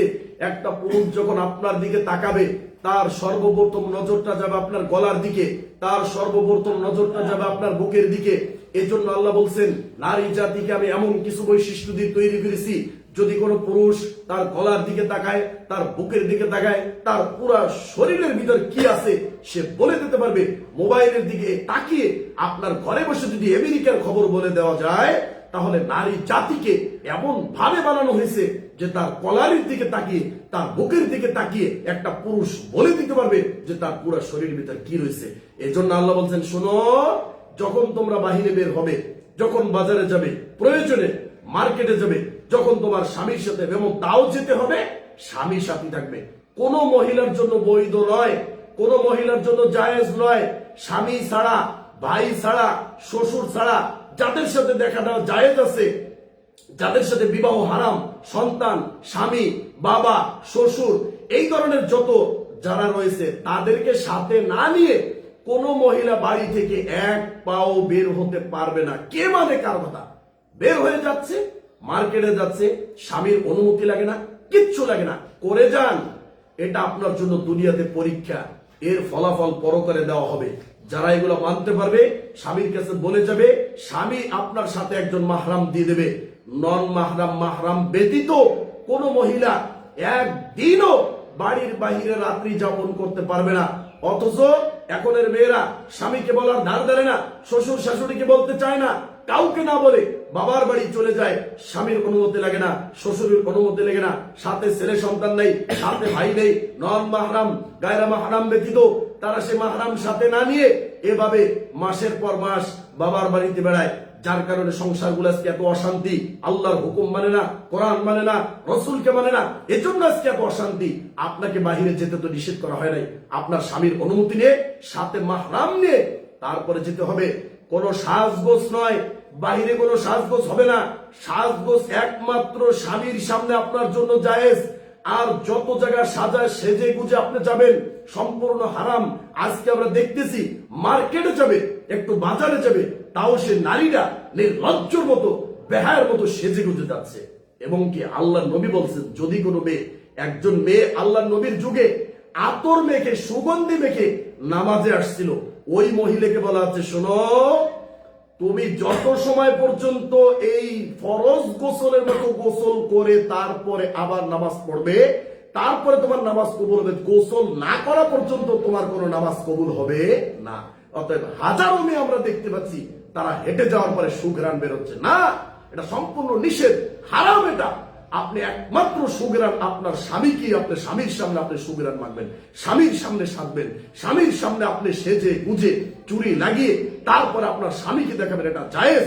অথচ আমরা দেখতে পাই বিভিন্ন অনুষ্ঠান, আপনার মুসলমানের অনুষ্ঠান, বিবাহের অনুষ্ঠান, তারপরে আরো ইত্যাদি অনেক অনুষ্ঠান, যেই অনুষ্ঠানগুলো সম্পূর্ণ ইসলামে না জায়েজ, হারাম, হিন্দুয়ানি অনুষ্ঠান, যেই অনুষ্ঠানে, বিবাহের অনুষ্ঠানে গান বাজনা বাদ্যযন্ত্র বাজে, সেই অনুষ্ঠানে আপনি একজন মুসলিম বোন হয়ে, আপনি একজন মুমিনা বোন হয়ে, আল্লাহর বান্দি হয়ে, আল্লাহর নবীর উম্মত হয়ে আপনি সেই অনুষ্ঠানে উপস্থিত হতে পারেন না। এমনকি ওই অনুষ্ঠানে যদি আপনার স্বামী নিয়ে না যায়, স্বামীর উপর আপনি রাগান্বিত হন। কেন? আপনি স্বামীকে বলবেন, শোনো স্বামী, ওখানে গান বাজনা হচ্ছে, ওখানে গায়ে হলুদ হয়েছে, ওখানে বিভিন্ন ধরনের হিন্দুয়ানি অপসংস্কৃতি হয়েছে, অতএব সেখানে আমরা যাব না। আর সেখানে গেলে আপনি পরপুরুষের মুখ দেখতে হবে, সেই অনুষ্ঠানে গেলে আপনাকে মুখ খুলে খাবার খেতে হবে। আরে এমন খাবারকে আপনি লাথি মারেন যেই খাবার খাওয়ার জন্য আপনার পর্দার খেলাপ হবে, যেই খাবার খাওয়ার জন্য আপনাকে পরপুরুষ দেখবে, এমন খাবারকে আপনি লাথি মারুন। এমন খাবার খাওয়ার আপনার দরকার নাই। আপনি তো আসিয়ার মতো মহিলা, আপনি তো খাদিজার মতো মহিলা, আপনি জান্নাতে গিয়ে ওই খাবারটা পাবেন। আপনি ওই খাবারকে অবশ্যই বর্জন করবেন, ওই অনুষ্ঠানকে বর্জন করবেন। এমন অনুষ্ঠানের দরকার নাই যেখানে বেপর্দা ভাবে, বেহায়া ভাবে, বেগানা নারীদের ওখানে মিলামিল রয়েছে এবং পরপুরুষের মুখ দেখতে হবে। এমন অনুষ্ঠানকে বয়কট করা আপনার সময়ের দাবি। প্রত্যেকটা নারী, প্রত্যেকটা মা ও বোন এই বিষয়টি অবশ্যই খেয়াল রাখবেন। সম্মানিত মা ও বোনেরা, তো আপনি যখন বাহিরে বের হবেন, আপনার এমন বর্তমান বোরকা বের হয়েছে, বোরকার ভিতর দাও আপনাদের গলা দেখা যায়। এই গলা দেখতে আল্লাহ নিষেধ করছে, এই গলা দেখা চলবে না, এই গলা দেখানো যাবে না। এমন বোরকা পরবেন চোখ দেখা যাবে না, কিছুই দেখা যাবে না, শরীরের কোনো গঠন, উঁচা নিচা আকৃতি কিচ্ছু বোঝা যাবে না, গলা দেখা যাবে না। এমন ভাবে কাপড় দিয়ে ঢাকবেন। আল্লাহ নবী বলছেন, যখন এই আয়াত নাজিল হলো, আজকে আপনাদেরকে যেই আয়াতগুলো শোনাচ্ছি, এই আয়াত যেদিন নাজিল হয়েছিল, সেই দিন সেই মক্কার সেই আনসার মহিলারা এমন ভাবে তাদের কাপড়গুলো টেনে দিচ্ছিল। আল্লাহ নবী বলতেছেন, আম্মা জান আয়েশা রাদিয়াল্লাহু তাআলা আনহা বলেন, নারীদেরকে দেখে মনে হলো তাদের মাথার উপর কাক পড়ে আছে, কাক বসে রয়েছে। এইভাবে তারা কালো কাপড় দিয়ে, মোটা কাপড় দিয়ে নিজেদেরকে তারা ঢেকে দিল। অথচ আমরা কিন্তু এটা করতে চাই না। আপনি বাহিরে বের হবেন, স্বামীর সাথে থাকবে, সন্তান থাকবে, কাউকে সাথে না নিয়ে যদি ঘর থেকে এক পা বের হন, আপনার জন্য এটা হারাম হবে, হারাম হবে। সেজে গুজে যাওয়া যাবে না, এমন ৮-৬ বোরকা পরা যাবে না যে শরীরের গঠন বোঝা যায়। আপনাকে ঢেকে সুন্দরভাবে হাত মোজা, পা মোজা লাগিয়ে তারপরে একজনের সাথে যেতে হবে। সম্মানিত মা বোনেরা, এবং আপনি কাদের সাথে দেখা করতে পারবেন, এখানে আমরা কয়েকজন ব্যক্তির নাম সংক্ষিপ্ত ভাবে 5 মিনিটের ভিতর বলে দিচ্ছি। 1 নম্বরে আপনি সাজগোজ করতে পারবেন বা আপনার সতর, আপনার সবকিছু দেখতে পারবে আপনার স্বামী। স্বামীর সাথে কোনো পর্দা নেই। 2 নম্বরে আপনার পিতা, আপনার স্বামী যতটুকু দেখতে পারবে, আপনার পিতাকে কিন্তু অতটুকু দেখানো যাবে না। পিতার সামনে শুধু আপনার হাত খোলা থাকবে, মুখ খোলা থাকবে, তারপরে আপনার সতর ঢাকা থাকবে। সম্মানিত মা বোনেরা, স্বামীর সাথে কোনো পর্দা নেই, পিতার সাথে কোনো পর্দা নেই। এবং স্বামীর পিতা যিনি আপনার, এখানে কোরআন বলছেন, আও আবাই বুউলাতিহিন্না, স্বামীর পিতা অর্থাৎ আপনার শ্বশুরের সাথে কোনো পর্দা নেই। আও আবনাইহিন্না, আপনার সন্তানের সাথে কোনো পর্দা নেই। আও আবনাই বুউলাতিহিন্না, আপনার স্বামীর সন্তান, অর্থাৎ অনেক স্ত্রী দ্বিতীয়বার বিয়ে হয়, তার স্বামীর অন্য আরেকটা সন্তান থাকে, যদি ছেলে সন্তান থাকে, সেই সন্তান যতই বড় হোক, সে তখন আপনি তার সৎমা হবেন। অতএব সৎমা আর ওই সন্তানের ভিতর কোনো পর্দা হবে না, পর্দার বিধান নেই। আও ইখওয়ানিহিন্না, আপনার ভাইদের সাথে কোনো পর্দা নেই। আও বানি ইখওয়ানিহিন্না, আপনার ভাইয়ের সন্তান ভাতিজা যারা রয়েছে তাদের সাথে কোনো পর্দা নেই। আও বানি আখাওয়াতিহিন্না, আপনার বোনের সন্তান যারা রয়েছে, যারা আপনার ভাগনা, তাদের সাথে কোনো পর্দা নেই। আও নিসাইহিন্না, এবং আপনারা পরস্পর যারা মহিলা যারা রয়েছেন, মহিলা মহিলা কোনো পর্দার বিধান নেই। তবে মুশরিক এবং কাফের মহিলাদের সাথে পুরুষের মতো পর্দা করতে হবে। যদি আপনি জানতে পান এই মহিলা মাজারে সিজদা করে, এই মহিলা মুশরিকা, এই মহিলা একজন কাফের, তাহলে সেই মহিলার সাথে অনেক মুফাসসির বলছে যে সেই মহিলার সাথেও দেখা দেওয়া কোনো মুসলিম মহিলার জন্য জায়েজ নেই। আও মা মালাকাত আইমানুহুন্না, এবং যারা তোমাদের অধীনস্থ, যেই সমস্ত অধীনস্থরা তোমার বাড়িতে কাজ কাম করে, সেই সমস্ত নারীদের সাথে তোমরা দেখা দিতে পারবে। আবিত্তাবিনা গায়রু উলিল ইরবাতি, এবং এমন পুরুষ যাদের ভিতর কোনো কাম বা শাহওয়াত বা কোনো চাহিদা নেই, এমন পুরুষের সাথে তোমরা দেখা দিতে পারবে। তবে আল্লাহ নবীর বাড়িতে কয়েকজন হিজরা যাদেরকে আমরা বলি খুমসা হিজলা, তারা আসা যাওয়া কত, আল্লাহ নবী তাদেরকে নিষেধ করে দিয়েছেন, না বাড়িতে কোনো হিজলা চলবে না। অতএব হিজরা যারা রয়েছে তাদের সাথে দেখা দেওয়া আপনাদের জায়েজ নেই। আবিত্তিফলি লাম ইয়াজহারুল আবিত্তিফলিল্লাযিনা লাম ইয়াজহারু আলা আওরাতিন নিসা, আল্লাহ বলছেন এমন বাচ্চা যারা এখনো মহিলাদের সতর সম্পর্কে, আওরাত সম্পর্কে কিছু বোঝে না, এমন বাচ্চার সাথে আপনার পর্দা নেই। ওয়ালা ইয়াদরিবুনা বিআরজুলিহিন্না লিউলামা মা ইউফিনা মিন জিনাতিহিন। সম্মানিত মা ও বোনেরা, এবং আল্লাহ নিষেধ করছেন আপনি বাহিরে বের হলে, অনেক মা বোনকে আমরা দেখতে পাই যাদের নুপুরটা দেখা যায়, যাদের আপনার এই জন্য আল্লাহ বলছেন যে তোমার সৌন্দর্য প্রকাশ করার জন্য, সৌন্দর্য দেখার জন্য তুমি সজোরে পদক্ষেপ করো না। আপনার হিল পায়ে দিয়ে নুপুর পায়ে ঢন ঢন করে হেঁটে যায়, তারপর আপনার আতর খুশবু মেখে চলে যায়, এটা সম্পূর্ণ নিষেধ, এটা হারাম। আল্লাহ এই আয়াতের শেষে বলছেন ওয়াতুবু ইলাল্লাহ, হে নারী সম্প্রদায় তোমরা আল্লাহর দিকে ফিরে আসো। এই যে নিষেধগুলো তোমাকে করা হলো, যাদের সাথে তোমাকে দেখা করার অনুমতি দেওয়া হয়েছে, এই 12 জন পুরুষের সম্পর্কে আরো 2 জন রয়েছে, 14 জন পুরুষের সাথে তুমি দেখা করতে পারবে, বা এদের অধীনস্থ যারা রয়েছে, এদের অধস্তন, তাদের সাথে তোমরা দেখা করতে পারবে। এর বাহিরে কোন পর পুরুষের সাথে দেখা করা তোমার জন্য জায়েজ নেই। তুমি আল্লাহর দিকে ফিরে আসো। আইয়ুহাল মুমিনুন, হে মুমিন নারীরা তোমরা আল্লাহর দিকে ফিরে আসো। লাআল্লাকুম তুফলিহুন, আমি আল্লাহ কথা দিচ্ছি যদি তুমি আমার কথা মানতে পারো, আমি তোমাকে সফল কামের ঘোষণা দিলাম, তোমাকে জান্নাতের ঘোষণা দিলাম। সম্মানিত মা ও বোনেরা, যাদের কথা আমরা বললাম এই সমস্ত পুরুষের সাথে দেখা করা আপনার জন্য জায়েজ। এর ছাড়া পৃথিবীর সমস্ত পুরুষ, যত ধরনের পুরুষ রয়েছে, সবার সাথে দেখা করা আপনার জন্য নাজায়েজ, আপনার জন্য হারাম। এখন আপনি চিন্তা করেন, আজ পর্যন্ত কত পরপুরুষের মুখ দেখে আপনি জেনার মতো নিকৃষ্ট পাপের অপরাধী হয়ে আপনি আল্লাহর দরবারে রয়েছেন, আপনার উপর আল্লাহর অভিশাপ রয়েছে, আপনার উপর আল্লাহর লানত রয়েছে, গজব রয়েছে। অতএব আল্লাহর কাছে তাওবা করে এই সমস্ত পাপ থেকে ফিরে আসুন, যে আল্লাহ জীবনে যা কিছু করেছি আজকের পর থেকে তওবা করলাম, আজকের পর থেকে তোমার দরবারে ফিরে আসলাম। পর্দা একটা বিধান। আল্লাহ নবী বলছেন, আল্লাহ নবীর যুগে নারীরা যখন বের হয়েছে, আল্লাহ নবী বললেন, এই নারীরা তোমরা কি শোনো নাই তোমাদের উপর পর্দার আয়াত নাজিল হয়েছে? তারপরে তারা এমন ভাবে রাস্তার সাইড ঘিসে চলা শুরু করলো যে তাদের কাপড়গুলো আপনার দেওয়ালের সাথে লেগে যাচ্ছিল, এমন ভাবে তারা রাস্তার পাশ দিয়ে চলছিল। আর বর্তমান সময়ের নারীরা তারা রাস্তার মাঝখান দিয়ে হাঁটে, তাদের কারণে পুরুষরা রাস্তার সাইড দিয়ে হাঁটতে হয়। এমনকি আপনার মা বোনদের লজ্জা শরম এতটা খেয়েছে, কার সাথে পর্দা করতে হবে কার সাথে করতে হবে না এতটুকু জ্ঞান পর্যন্ত নাই ইসলামের জ্ঞান। এখানে সেখানে দাঁড়িয়ে থেকে, রাস্তাঘাটে দাঁড়িয়ে থেকে, পরপুরুষের মুখ দেখে, রাস্তার দরজার সামনে এসে দাঁড়িয়ে থেকে, রাস্তায় বের হয়ে ঘোরাফেরা করে, তার কোনো পর্দা নেই, তার স্বামী নেই, তার মা নেই, তার বাবা নেই, তার মনে কেউ নেই, সব মারা গেছে, তার কোনো ইসলাম নেই। এরকম ভাবে আপনারা যাবেন না।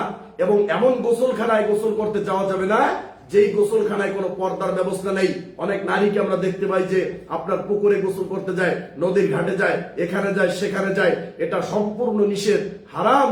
আপনার জন্য এই সম্পর্কে আরো আলোচনা আমরা সামনে বিস্তারিত ভাবে করবো ইনশাআল্লাহ। অতএব যারা এখানে আসছেন সবাইকে অনেক ধন্যবাদ, সবার জন্য দোয়া থাকবে। আপনারা আগামী থেকে আপনাদের মেয়েদেরকে, আপনাদের পুত্রবধূ যারা রয়েছে, যাদের শুনলে কাজ হবে, সংসারে পরিবর্তন আসবে, এই আলোচনাগুলো তাদের শোনা অত্যন্ত জরুরি। এবং যারা আমার দাদি রয়েছেন, কাকি রয়েছেন, অনেক কষ্ট করে দূর দূরান্ত থেকে আসছেন, আপনাদের সবার জন্য আমি মন থেকে দোয়া করি আল্লাহ আপনাদের এই আশাকে যেন কবুল করে, এটা যেন ইবাদত হিসেবে কবুল করে। এই ওসিলার জন্য আল্লাহ আপনাদের জীবনের সমস্ত গুনাহ মাফ করে এই আলোচনা শোনার পরে আপনারা যেন পর্দার ভিতর আসতে পারেন, আপনাদের সংসারগুলো যেন পর্দাশীলা সংসার হয়, মেয়েদেরকে যেন পর্দায় রাখতে পারেন, স্বামীরা যেভাবে বলে সেইভাবে যেন চলতে পারেন, যেভাবে স্বামী দিলে আপনি পরিতুষ্ট হন, স্বামী যতটুকু দেয় ততটুকু যেন আপনি সন্তুষ্ট লাভ করতে পারেন, শ্বশুর শাশুড়ি ঠিক মতো কথা শুনতে পারেন, দেখাশোনা করতে পারেন, মা বাবার সম্মান সমাজে যেন উচ্চ করতে পারেন।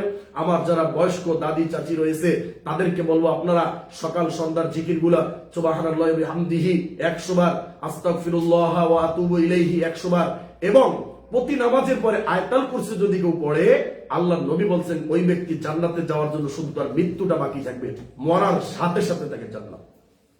সাইদুল ইস্তিগফার সকালে আল্লাহুম্মা আনতা রাব্বি লা ইলাহা ইল্লা আনতা খলাকতানি, এটা সাইদুল ইস্তিগফার আপনি দেখে নেবেন।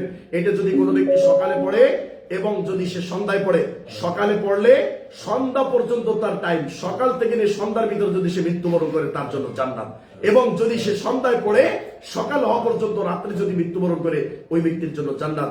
রাত্রে সূরা বাকারা পড়বেন, তাবারাকাল্লাযী বিয়াদিহিল মুলক, এটা আল্লাহ নবী পড়তেন।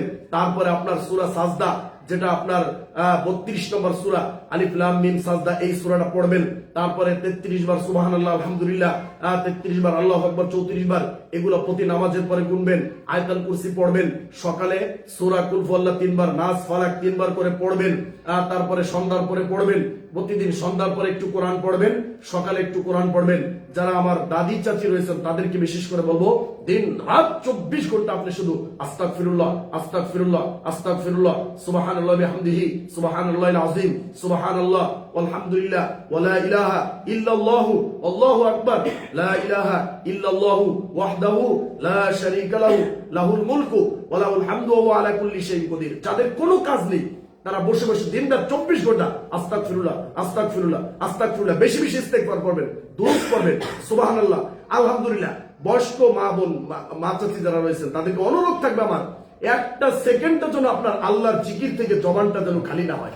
আরে 70 বছরের বৃদ্ধ নারী দাবি হয়ে গেছেন, আপনি এখন আপনার ঝগড়া করা লাগবে কেন?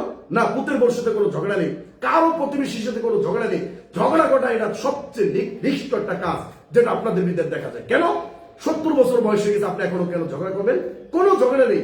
দিনরাত 24 ঘন্টা জায়নামাজে বসে থাকবেন, তসবিহ হাতে নেওয়ার দরকার নেই, হাতে করে সুবহানাল্লাহ আলহামদুলিল্লাহ ওয়া লা ইলাহা ইল্লাল্লাহু আল্লাহু আকবার, আস্তাগফিরুল্লাহ, দুরূদ শরীফ, সূরা নাস, ফালাক, কুল হুয়াল্লাহ, আলহামদুলিল্লাহ রাব্বিল আলামিন, দিন রাত 24 ঘন্টা এগুলো পড়তে থাকবেন, এবং একদিনও যেন তাহাজ্জুদ মিস না হয়। যারা এখানে আলোচনাগুলো শুনলেন সবার উপর আমার কড়া নির্দেশ এবং আমার অনুরোধ থাকবে, আমি আপনার ভাই হিসেবে, সন্তান হিসেবে, যেই হিসাবে আপনি মনে করেন, আপনাকে আমি অনুরোধ করে বলছি, মা ও বোন, এতদিন যেভাবে চলছেন এভাবে ইসলাম নয়, ইসলাম নয়। আপনি আল্লাহর নবীর উম্মত হতে পারবেন না, আল্লাহর বান্দি হয়ে পরকালে আপনি দাঁড়াতে পারবেন না। অতএব আল্লাহকে খুশি করে, নবীকে খুশি করে এই দুনিয়া থেকে যেতে হবে। আপনার মন মতো চলে এভাবে আপনি পরকালে জান্নাত পাবেন না। দুনিয়ায় সব কিছু যদি আপনার থাকে, আপনার ঈমান না থাকে, ইসলাম না থাকে, পর্দা না থাকে, তাহলে কাজ হবে না। অতএব একজন নারীর জন্য পর্দা কতটা গুরুত্বপূর্ণ এটা আপনাকে বোঝানোর মতো আমার কোনো ভাষা নেই। সবাই পর্দা করবেন, 5 ওয়াক্ত নামাজ পড়বেন, ছেলে সন্তানকে মানুষের মতো মানুষ করবেন, প্রত্যেকটা কাজ ছেলে সন্তানের খেয়াল করবেন। ডান হাতে খায় কিনা, বিসমিল্লাহ বলে কিনা, খাবার শেষে আলহামদুলিল্লাহ বলে কিনা, বাথরুমে আপনার বাম পা দিয়ে ঢোকে কিনা, বাথরুম থেকে ডান পা দিয়ে বের হয় কিনা, মসজিদে ঢোকার দোয়া কি, বের হওয়ার দোয়া কি, ঘুমানোর সময় আপনি দোয়া মনে করিয়ে দিবেন। ঘুমানোর সময় বাচ্চাদেরকে নাস ফালাক, কুল হুয়াল্লাহ, নাস ফালাক 3 বার করে পড়ে হাতে ফু দিয়ে পুরা শরীরটা মুছে দিবেন। মা ও চাচিরা সবাই এগুলো করবেন, সংসারটা সুন্দর হবে। কোরআন তেলাওয়াত করবেন, প্রতিদিন দান সদকা করবেন। আমাদের আল হেদায়াত সালাফিয়া মাদ্রাসা মসজিদের মহিলা মসজিদের কাজ চলছে আলহামদুলিল্লাহ, আপনাদের ওখানে নামাজের ব্যবস্থা হবে, প্রতি শুক্রবারে খুতবা শুনতে পারবেন, এবং সেখানে কোরআন পড়ার আমরা ব্যবস্থা করব নারীদেরকে। রমজান থেকে পুরা দমে একেবারে সুন্দরভাবে আমাদের মা ও চাচিরা সবাই ওখানে জুমার সালাত পড়তে পারবে, সবাই ওখানে কোরআন তেলাওয়াত শিখতে পারবে, সেই ব্যবস্থা আমরা করব। সুন্দর একটি মসজিদের ব্যবস্থা হবে। আপনাদের কাছে দোয়া চাই, এবং আপনারা সেখানে যাবেন, এবং ওই মসজিদের কাজ চলমান রয়েছে, যদি কোনো মা ও চাচি যদি সেখানে কোনো অনুদান দিতে চান যে না আমিও মসজিদের জন্য 100 টাকা 200 টাকা 500 টাকা আমরা সেখানে শরিক হব, আমাদের নারীদের একটা মসজিদ হচ্ছে, এটা আমাদের জন্য সুসংবাদ, আমরা সেই মসজিদে কিছু শরিক হতে চাই। আমার স্বামী বাহিরে রয়েছে, তাকে বলে আমি 5,000 টাকা দিব, 10,000 দিব। আমার ভাই রয়েছে, যে যেভাবে পারেন এই মসজিদের জন্য কিছু আপনারা আমাদের জাফর ভাইয়ের কাছে আপনারা দিবেন। আমি চাই যে আপনারা আমাদের সাথে শরীক থাকেন। ইনশাআল্লাহ সবার দয় ওই মসজিদ সুন্দর একটি মসজিদ হবে, সেখানে আপনারা যাবেন। আপনাদের দাওয়াত থাকলো। আমি আপনাদের দিনী ভাই, আপনাদের সন্তানের মতো যতগুলো কথা আজকে বললাম, আল্লাহ আমাদের ভুল ত্রুটি ক্ষমা করুক এবং আমরা সহ আমরা সবাই যেন এই কথার উপর আমল করতে পারি। আমাদের যারা বয়স্ক মা চাচি আসছে, আল্লাহ তাদের জীবনের সমস্ত ভুল ত্রুটি ক্ষমা করে দাও। আল্লাহ তাদেরকে আপনি ঈমানের উপর আপনি কবুল করে নেন। আল্লাহ তাদেরকে আপনি দীর্ঘ হায়াত, নেক হায়াত দান করেন এবং সেই হায়াতের ভিতর আপনি নেক আমল করার তৌফিক দান করেন। আমাদের যারা ভাবি কাকি যারা আসছে, তাদেরকে আপনি পর্দার ভিতর থাকার, ইসলামের ভিতর থাকার, আল্লাহর হুকুম এবং নবীর সুন্নাহ অনুযায়ী জীবনটাকে পরিচালনা করার তৌফিক দান করেন। আমাদের যাদের ছেলে সন্তান রয়েছে, তাদেরকে আদর্শ ছেলে সন্তান হিসেবে কবুল করেন। আল্লাহুম্মা আমিন। সুবহানাকা আল্লাহুম্মা ওয়া বিহামদিকা আশহাদু আল্লা ইলাহা ইল্লা আনতা আস্তাগফিরুকা ওয়া আতুবু ইলাইক। যদি আপনাদের কোনো প্রশ্ন থাকে আপনারা পাঠাবেন এবং আমাদের প্রত্যেকটা আলোচনা আপনারা নিজেরা আসবেন, অন্যদেরকে ডেকে আনবেন।